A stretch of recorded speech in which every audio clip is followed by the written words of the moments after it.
dari pemahaman maaf yang dianggap menyimpang. Iya. Ya kan, mungkin pemahaman Mama Gufron yang secara umum tidak, ya dalam tanda kutip itu di luar syariat. Tapi kenapa orang banyak mengikuti? Bisa jadi orang yang mengikuti itu dia nggak punya guru. Kita berbicara, Mama Gufron apakah mengajarkan ajaran yang benar atau yang salah? Di sini ada beberapa catatan yang perlu kita perhatikan. Yang pertama, kita jangan memponis dulu. Jangan memponis orang. Gitu. Secara garis besarnya, Mama Gufron itu dalam ajarannya mengedepankan nilai tauhid. Ya, Mama Gufron mengedepankan nilai tauhid. Nah, sehingga beliau paparkan nilai tauhid yang sebenarnya. Menurut pandangan orang bodoh itu seolah-olah menyimpang. Menurut pandangan orang bodoh itu seolah-olah menyimpang. Iya. Tapi menurut makom yang bisa membaca makomnya itu belum tentu bisa. Ya. Nah, bisa jadi karena gini, ilmu yang diberikan Allah ke kita itu sangat jauh dan itu sangat sedikit. A'udzubillahi minasyaitonirrajim. Bismillahirrahmanirrahim. Assalamualaikum warahmatullahi wabarakatuh. Alhamdulillah, teman-teman, berjumpa kembali di channel Ibnu Azmin Official. Mudah-mudahan kita senantiasa dalam keadaan sehat walafiat dan selalu dalam limpahan rahmat Allah, lindungan Allah Subhanahu wa taala. Amin ya rabbal alamin. Teman-teman, saya ucapkan ribuan terima kasih banyak atas kehadiran dan kebersamaannya. Kali ini kita akan mendengarkan satu pendapat dari seorang Gus, ya. Saya katakan Gus, ya teman-teman, ya. Dan kebetulan memang saya tidak kenal dengan beliau ini. Boleh kita panggil Gus atau Kiai atau Ustadz Muda. Kalau di awal saya setuju sekali dengan pendapat Kiai Muda ini, teman-teman. Kiai Muda ini mengatakan kalau ajaran kakek Gufron ini secara umum sudah di luar syariat Islam, teman-teman. Saya sangat setuju sekali, teman-teman. Dan beliau menanggapi kenapa masih banyak orang yang mengikuti ajaran daripada kakek Gufron ini. Jawabannya, ya boleh jadi mungkin karena pengikut kakek Gufron ini tidak punya guru lain, teman-teman, ya. Tidak punya ustadz lain selain kakek Gufron ini. Dan memang mereka tidak mau mencari guru lain kecuali kakek Gufron ini, kata Kiai Muda ini, teman-teman. Tapi setelah saya dengarkan lama di dalam video ini, teman-teman, di tengah-tengah saya mendapatkan statement ataupun pendapat yang tidak saya setujui, teman-teman. Karena di dalam video tersebut dikatakan kalau kakek Gufron itu mengajarkan nilai-nilai tauhid yang sesungguhnya, sudah memaparkan nilai-nilai tauhid yang sebenarnya kepada jamaahnya tersebut. Dan bahkan Kiai Muda ini mengatakan kalau ada orang yang mengatakan ajaran kakek Gufron itu menyimpang ataupun sesat, itu orangnya masih bodoh, kata Kiai Muda ini, teman-teman. Bahkan Kiai Muda ini mengatakan kalau kakek Gufron ini sudah mencapai titik tujuan makom kewalian, teman-teman. Coba kita simak berikut ini. Makanya ini dari pemahaman maaf yang dianggap menyimpang. Menyimpang. Ya, mungkin pemahaman Mama Gufron yang secara umum tidak, ya dalam tanda kutip itu di luar syariat. Setuju. Banyak mengikuti. Bisa jadi orang yang mengikuti itu dia nggak punya guru, dia terima pemahaman ini sehingga dia ikut-ikutan aja, akhirnya ke bawah. Tapi kalau minimal dia punya guru, ya ada yang noel, itu pemahamannya salah dan keliru.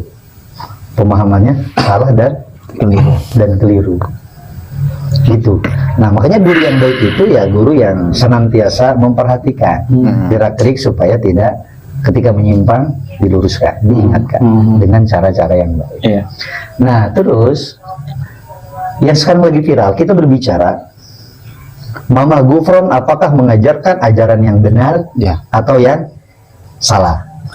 Di sini ada beberapa catatan yang perlu kita perhatikan. Yang pertama, kita jangan memponis dulu.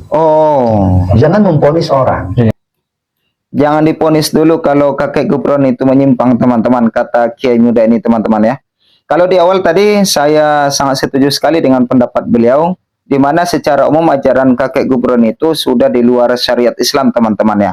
Itu sudah dikatakan Kiai Muda itu di awal tadi. Tapi setelah jauh ini kita dengarkan bersama, jangan dulu dikritik kakek Gufron ini, ya. Jangan dulu dikatakan menyimpang, kata Kiai Muda ini, teman-teman.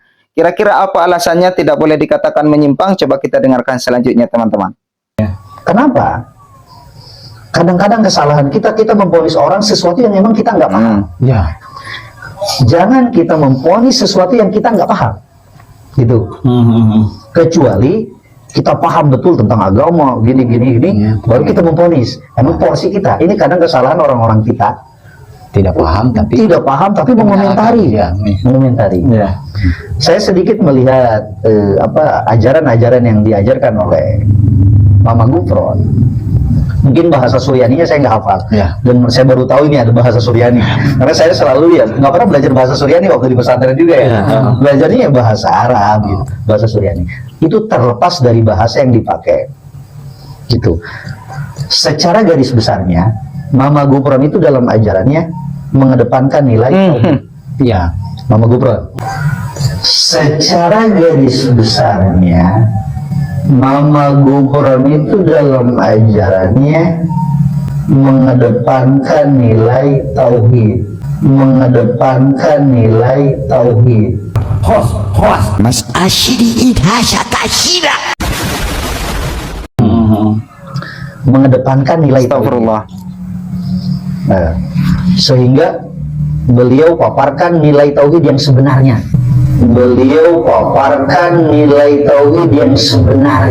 Betul atau tidak?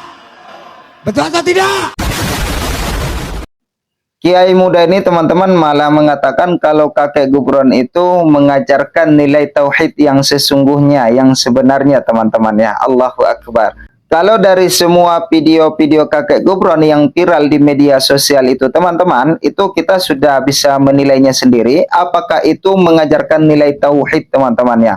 Dimana kita sudah sering mendengarkan kalau kakek Gufron ini mampu membentak-bentak malaikat. Lalu ada yang lebih parah lagi, kakek Gufron mengatakan akan siap mengejar Allah kalau tidak diberikan surga. Apakah di sini ada nilai tauhid yang sebenarnya?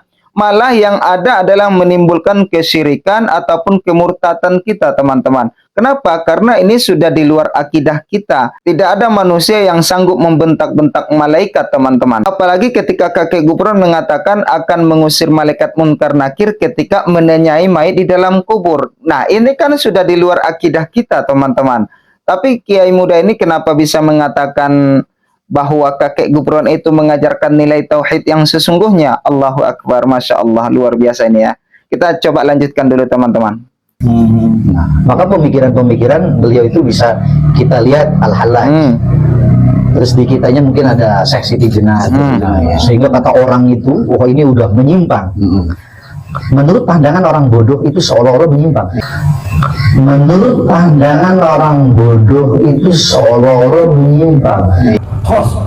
Ya, tapi menurut makom yang bisa membaca makomnya itu belum tentu bisa.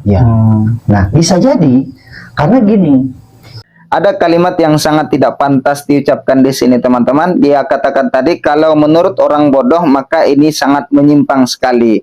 Nah, sampai detik ini teman-teman, para alim ulama kita itu, para ustadz-ustadz kita sudah banyak menanggapi ataupun merespon kakek Gufron. Bahkan Ustadz Abdul Somad, Ustadz Adi Hidayat, Syekh Ahmad Al-Misri, Buya Yahya, dan MUI, dan ustadz-ustadz yang lain, itu sudah memberikan tanggapan dan respon kepada kakek Gufron ini. Setiap ajaran-ajaran kakek Gufron ini teman-teman. Tetapi kenapa kiai muda ini mengatakan hanya orang bodoh yang mengatakan itu menyimpang? Allahu Akbar, la ilaha illallah. Apakah kiai muda ini merupakan bagian daripada murid kakek Gufron ataupun orang dalamnya kakek Gufron? Wallahu a'lam teman-teman. Kita tidak tahu kepastiannya. Coba kita lanjutkan lagi. Ilmu yang diberikan Allah ke kita itu sangat jauh dan itu sangat sedikit. Betul, sangat kita akui. Orang punya kelebihan dan orang punya kekurangan. Mungkin Mama Gufron Allah berikan kelebihan di bidang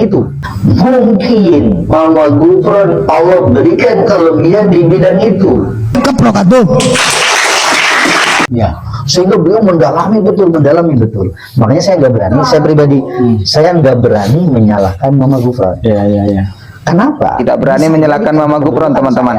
Saya nggak tahu, saya nggak bisa berada di makom beliau. Nggak berada di makom beliau. Kemarin juga sempat bahas nih masalah mungkin dia di atasnya orang awam gitu ya, tadi khawas gitu ya, khawas gitu ya. Khawas ya. Malah Khawas bil khawas. Nah, makanya agak kesalahpahaman di situ. Makanya ini yang pertama, kita nggak boleh langsung berpikiran negatif dulu ke Mama Gufron. Kenapa negatif? Karena ada satu pencapaian Mama Gufron, mungkin dia ada di titik itu. Ya, bisa jadi gitu. Itu pemahaman yang itu. Iya. Kita sendiri nggak sampai pemahaman itu. Maka kita sebaiknya apa? Tidak boleh mengomentari. Ya. Sebaiknya apa? Tidak boleh mengomentari. Iya. Gunung Semeru dilawan. Iya. Ya. Terus sebaiknya apa? Kita doakan. Kalau emang toh Mama Gufron keliru, tolong diluruskan. Mintanya ke Allah, jangan menghujat di media. Mintanya ke Allah. Kiai muda ini tidak berani mengatakan kalau ajaran kakek Gufron itu menyimpang, teman-teman. Bahkan dia mengatakan kita harus tahan dulu, jangan kita mengkritik ajaran-ajaran kakek Gufron itu, teman-teman, kata Kiai muda ini. Kenapa demikian? Kiai muda ini mengatakan karena kakek Gufron itu sudah mencapai titik tujuan makom kewalian, teman-teman. Makanya kita jangan boleh mengkritik kakek Gufron. Kita cukup mintanya sama Allah, doakan sama Allah agar Allah berikan petunjuk. Kita sudah berdoa kepada Allah. Apakah doa itu sudah cukup? Tentu tidak, teman-teman. Kenapa? Karena harus ada perbuatan kita, harus ada usaha kita untuk mencegah ajaran ini. Maka salah satunya ya kita kritik, kita berikan penjelasan yang benar. Jangan sampai kita diam, jangan sampai kita biarkan ajaran-ajaran yang sangat menyimpang dan nyeleneh ini, teman-teman. Itu kalau menurut saya, teman-teman, ya. Kalau teman-teman bagaimana pendapat teman-teman, silakan berkomentar di bawah. Tentunya kalau pendapat-pendapat Kiai muda ini dari awal saya sangat setuju sekali, yang sudah mengatakan kalau secara umum itu ajaran kakek Gufron sudah menyimpang, sudah di luar syariat, teman-teman. Akan tetapi ketika di tengah-tengah, saya tidak setuju sekali pendapat dari Kiai muda ini yang mengatakan kalau ajaran kakek Gufron itu sudah memaparkan ataupun mengajarkan nilai-nilai tauhid, teman-teman. Tentunya sebagai bandingan kepada kita, teman-teman, apakah ajaran kakek Gufron itu mempunyai nilai-nilai tauhid? Coba kita dengarkan video dari kakek Gufron berikut ini. Santai lah. Oh, ini ada yang meninggal, disolatin di sini. Tanggung jawab saya, solatkan. Saya langsung lihat dulu nukar naki. Astagfirullah. Tanya-tanya, ini urusan saya. Selesai. Oh, iya, karena saya mati dulu. Tahu seluk beluknya. Sudah jelas sekali kita mendengarkan bersama, teman-teman, kalau kakek Gufron itu sanggup membentak-bentak malaikat, teman-teman. Apalagi malaikatnya itu tidak tanggung-tanggung, teman-teman, ya. Malaikat Munkar wa Nakir. Salah satu malaikat yang luar biasa itu, teman-teman, ya, yang diberikan tugas oleh Allah menanyakan si mayit. Ketika mayit itu tidak bisa menjawab, maka siap-siap akan diberikan sanksi daripada malaikat Munkar Nakir itu, teman-teman. Akan tetapi kakek Gufron ini malah dengan lantang mulutnya mengatakan siap mengusir malaikat ketika ada jamaahnya meninggal, dimasukkan ke dalam kubur, lalu kakek Gufron itu akan mengusir malaikat Munkar wa Nakir, teman-teman. Nah, di sini, teman-teman, ini sudah rusak sekali akidah kita dibuat kalimat-kalimat seperti itu, teman-teman. Tidak ada nilai tauhidnya di sana. Yang ada adalah merusak akidah kita yang sudah jelas-jelas dikatakan di dalam Al-Quran bahwa malaikat itu hanya tunduk patuh kepada perintah Allah Subhanahu wa taala. La ya'sunallaha ma amarahum wa yaf'aluna ma yu'marun. Malaikat itu tidak pernah tunduk patuh kepada manusia, apalagi kepada kakek Gufron. Malaikat hanya tunduk patuh setiap perintah-perintah Allah Subhanahu wa taala. Nah, teman-teman, bagaimana kira-kira menurut teman-teman semuanya pendapat ataupun penjelasan dari Kiai muda tadi? Silakan berkomentar di bawah, teman-teman.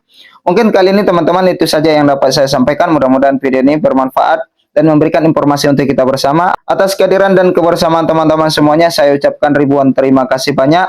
Kita berjumpa di episode berikutnya. Tetap bantu channel ini berkembang dengan menekan tombol subscribe-nya, aktifkan loncengnya, like, comment, dan share. Jazakallahu khairal jaza. Subhanakallahumma wa bihamdika asyhadu an la ilaha illa anta astaghfiruka wa atubu ilaik.